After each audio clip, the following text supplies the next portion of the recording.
Quand on demande à n'importe quelle personne dans la rue, que ce soit un enfant, adulte ou senior, et qu'on lui montre une image d'un petit bonhomme rouge à moustache portant une salopette bleue, il y a de très fortes chances qu'il te réponde « C'est Mario ».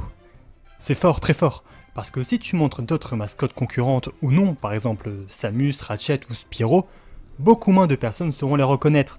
Évidemment, en montrant Sonic ou Lara Croft, des icônes du jeu vidéo, tu obtiendras beaucoup de réponses positives en demandant aux sondés s'ils connaissent toute cette ribambelle de personnages, mais aucun n'arrive à la popularité du plombier italien.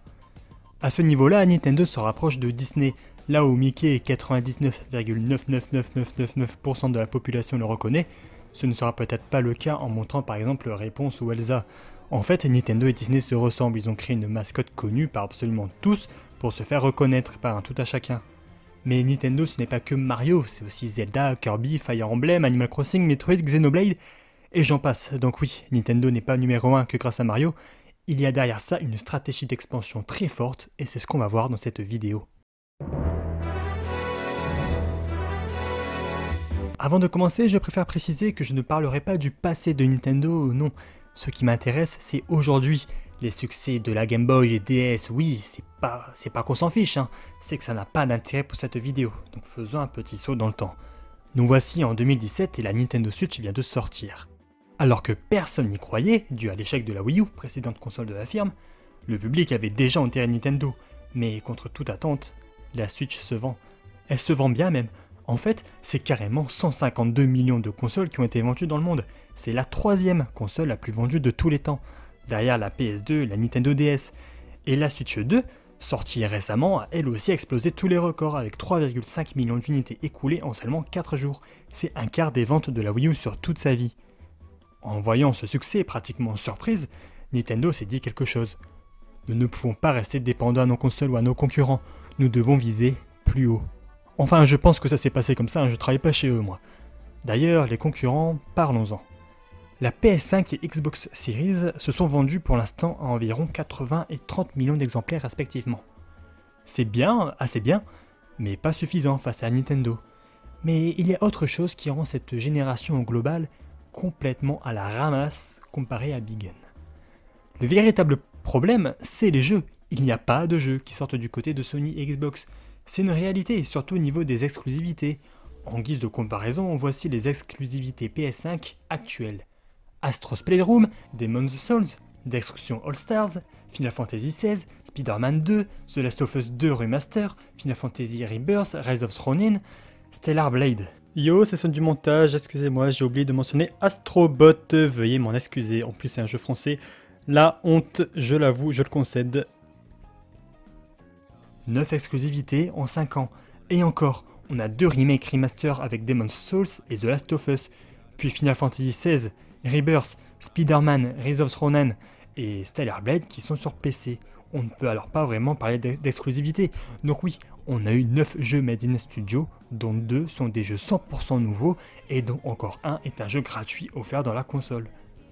Pour la Nintendo Switch 2, je parle bien de la 2 en fait, on a Welcome Tour et Mario Kart World en juin, Donkey Kong Bonanza en juillet, Track X Drive cet été, Hero Warriors et les Chroniques du Sceau cet hiver, Kirby Air Raider et Splatoon Raiders en 2025. En 7 mois seulement, on aura droit, pour l'instant, à 7 exclusivités Nintendo Switch 2. Et encore, je ne parle pas de Metroid Prime 4 et Pokémon Zelda parce qu'ils sortiront également sur Switch 1. Est-ce que vous voyez le problème? Non, je peux pas le dire comme ça. Est-ce que vous vous rendez compte plutôt de ce que ça veut dire? Est-ce que vous comprenez avec ça que Sony et Microsoft ont dorénavant un retard irrattrapable par rapport à Nintendo? En fait, ils produisent même tellement pas de jeux qu'ils ne sont même plus capables de concurrencer Nintendo. Nintendo est maintenant tout seul sur son terrain. Mais comment c'est possible? Pourquoi ces deux empires de l'industrie ne sortent plus de jeux? Je vous explique.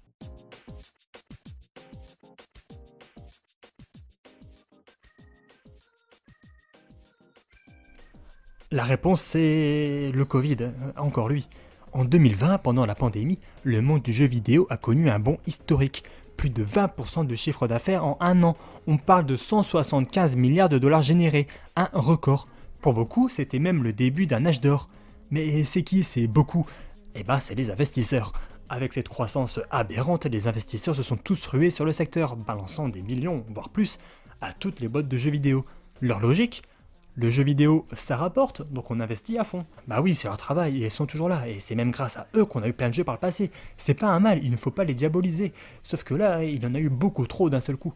Et c'est beaucoup trop d'investisseurs qui sont arrivés subitement, c'est bête à dire, hein, mais ils ne connaissent pas le secteur. Et ils ont fait face à un problème qu'ils n'avaient pas envisagé. Développer un jeu vidéo, ça prend du temps, beaucoup de temps, en moyenne 3 à 4 ans pour sortir un gros titre. Et en plus de ça, rien ne garantit que le jeu sera un succès, comme ça a été le cas avec Concorde. 400 millions de dollars de coûts de développement sur une durée de 8 ans pour faire un flop monumental à tel point que 2 semaines après la sortie, Sony a remboursé tous les acheteurs du jeu et a fermé son studio de développement. Pourquoi c'est un flop? Parce que le projet a débuté pendant l'âge d'or d'Overwatch, une époque où le style Heroes Shooter était à son prime, mais 8 ans après, c'était dépassé cette mode. C'est ça les conséquences d'un cycle de développement trop long. Et ces investisseurs du coup, ils se sont rendus compte qu'ils allaient devoir attendre des années avant de voir leur argent revenir, et parfois il reviendra même jamais. Alors ils ont tout simplement arrêté de financer. Mais tous ces studios qui ont récolté des millions de dollars facilement, ils ont lancé des projets énormes, ultra chers. Bah oui, avec tout cet argent, on peut repousser nos limites, voir grand, devenir le prochain GTA, qu'ils se sont dit. Mais avec les investisseurs qui ont arrêté de les financer en plein milieu, comment ils allaient terminer les jeux entamés sans argent? Eh bien ils n'ont pas pu et ça a donné ces chiffres. 8500 en 2022. 10 500 en 2023, 14 600 en 2024. Vous savez à quoi correspondent ces chiffres? Ce sont les licenciements dans l'industrie du jeu vidéo ces 3 dernières années, et c'est conséquent.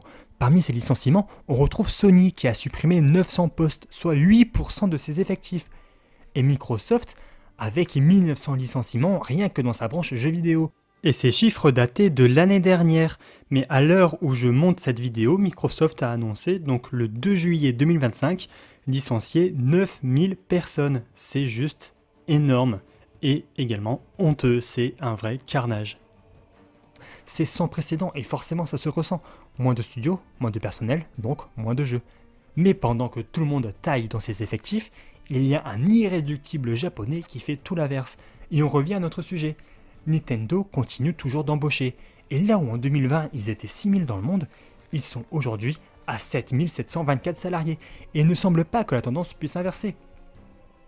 Mais est-ce une conséquence de la Wii U où Nintendo a perdu 200 de ses employés, et qu'ils rattrapent cette perte maintenant qu'ils sont à leur prime?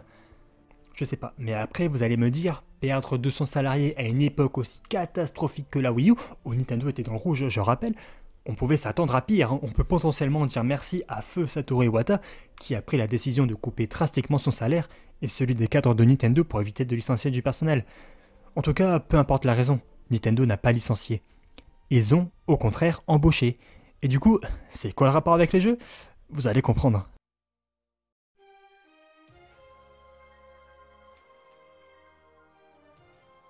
Mais avant ça, je veux vous parler de quelque chose d'encore plus remarquable chez Nintendo.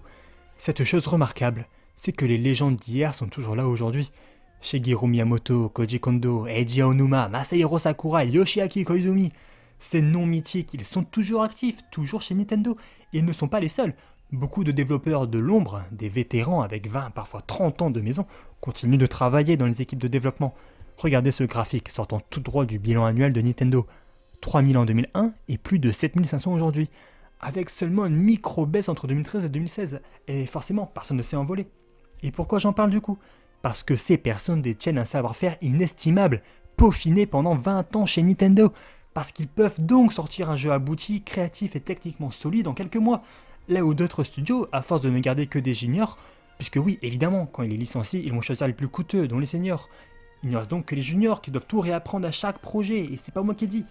PlayStation est licencié du monde dans leur branche technique et art graphique. Et une de ces licenciés s'est exprimée en disant « Les licenciements d'aujourd'hui ont été très importants.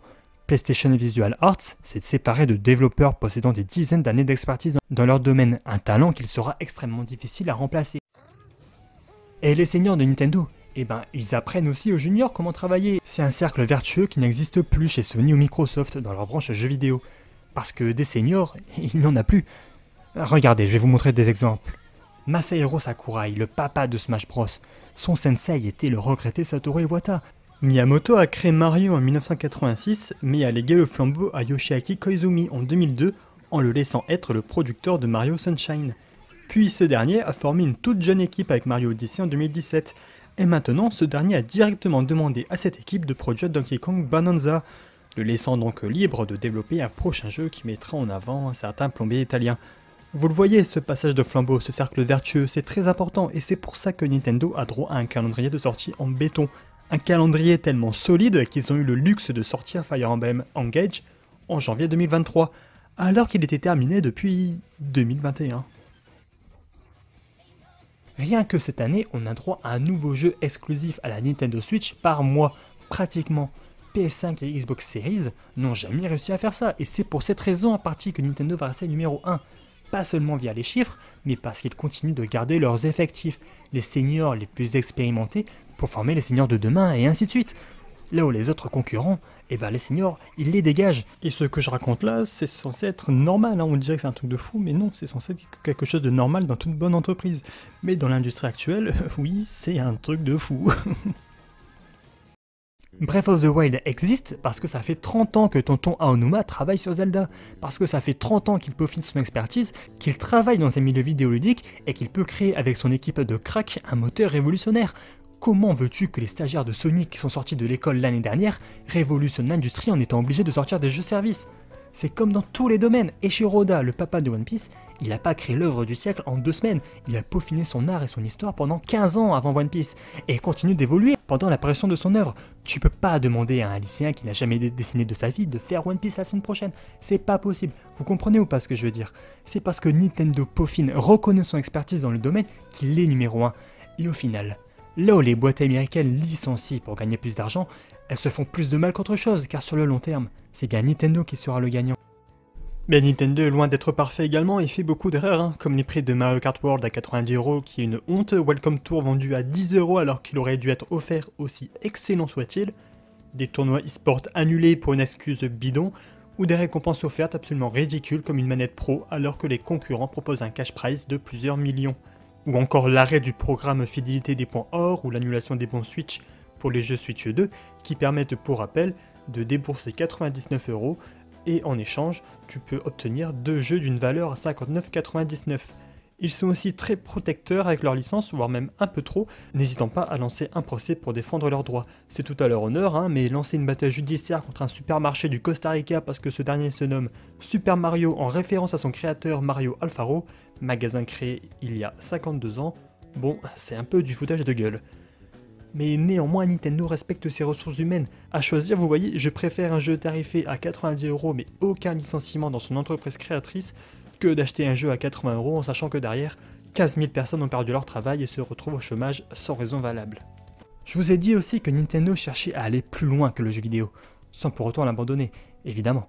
En fait, il cherche plutôt à construire un empire du divertissement tout court.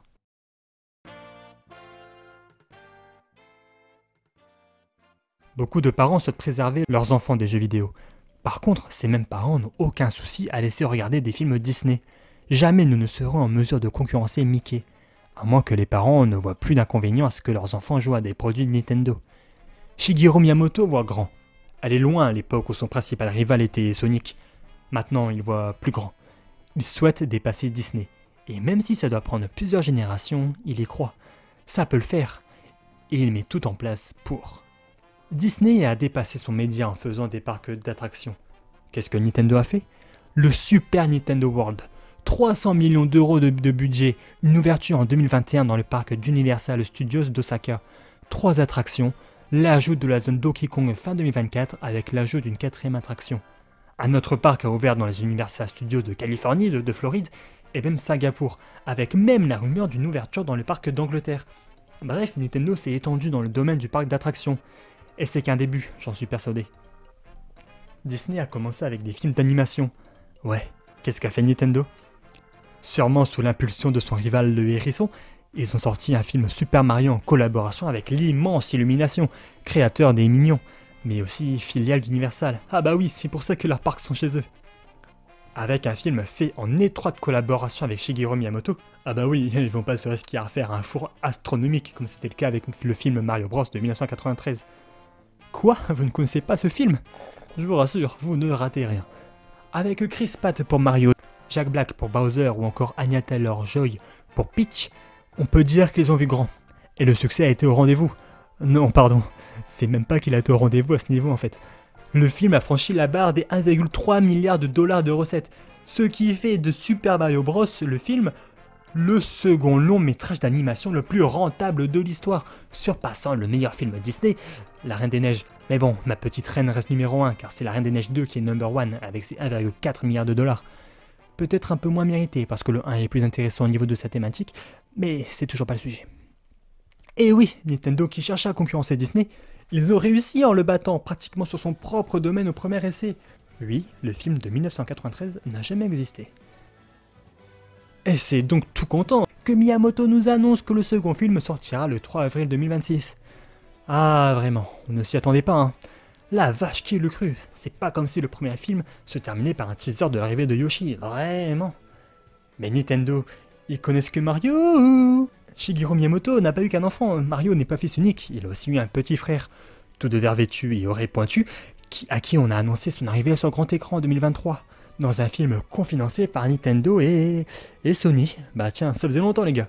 Mais contrairement à Mario, ce film sera en prise de vue réelle, pas de dessin animé 2D à la Ghibli, comme le fantasmé 8/9 des fans, réalisé par Wes Ball, réalisateur ayant produit Le Labyrinthe et le dernier Planète des Singes, et toujours supervisé par Miyamoto. Et moi je vous le dis, je vois beaucoup de critiques sur les réseaux disant que c'est la pire idée de Nintendo, que le film va être horrible, mais moi non, désolé, j'ai trop la vision. Le film sera tourné en Nouvelle-Zélande, et selon beaucoup de rumeurs, ce n'est pas un film, non, mais 3 films, une trilogie qui sortira. Wait a minute. Vous ne connaissez pas une autre trilogie mythique de notre époque qui a été tournée en Nouvelle-Zélande? Ouais, Le Seigneur des Anneaux les amis. Vous l'aurez entendu ici, cette trilogie sera une masterclass. Le film prévu pour le 7 mai 2027 va directement entrer en concurrence avec les grosses productions à la Marvel. Ils sortent de la niche de l'animation pour aller se battre contre les vrais mastodontes, et imaginez s'ils réussissent. Que le film Zelda soit un immense succès. Et bien Nintendo sera vraiment intouchable. Elle est là la stratégie d'expansion de Nintendo mise en place depuis quelques années. Devenir le numéro 1 du divertissement. Ça prendra peut-être encore quelques décennies, mais si le film Zelda fonctionne, ça mènera sans nul doute à l'expansion des parcs d'attractions pour mener à une partie Zelda en plus de Mario et Donkey Kong. Si le film Zelda fonctionne, un film Metroid sortira, puis Fire Emblem et ainsi de suite, pour créer un vrai Nintendoverse. Je fabule évidemment, mais nul doute que ceci constitue de la suite logique du plan de Nintendo, et oui, s'ils réussissent, ils seront pratiquement à un pied d'égalité avec Disney. Car oui, restons modestes tout de même, mais ce qui est sûr c'est que les Sony et Microsoft dans leur forme de divertissement la plus pure, seront bien loin. Voilà pourquoi Nintendo est et restera numéro 1, parce que pendant que les autres se perdent dans leur restructuration, leurs jeux services hasardeux, leurs projets annulés ou leur calendrier vide, Nintendo avance. Ils posent leurs pions méthodiquement depuis quelques années pour grandir dans leur coin. Ils n'ont pas suivi la hype, ils ont créé la leur. Depuis quelques années, doucement mais sûrement, ils ont semé des graines, et aujourd'hui, ils récoltent ce qu'ils ont semé. On parle d'une entreprise qui a su garder ses talents, former les générations futures, et étant dans sa vision au-delà du jeu vidéo sans jamais trahir son identité. Nintendo c'est plus qu'un constructeur ou un développeur maintenant, c'est un pilier du divertissement qui voit sur le long terme. Ils prennent le temps d'attendre, de former, de créer. Les ou d'autres n'ont plus que l'urgence de rentabiliser. Alors oui, Nintendo est seul sur son terrain, mais ils l'ont mérité.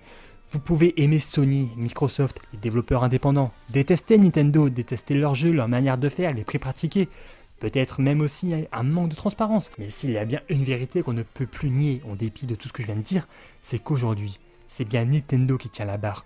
Ils ne jouent plus dans la même cour, et vous savez c'est quoi le pire dans tout ça? C'est que c'est eux qui ont construit le terrain.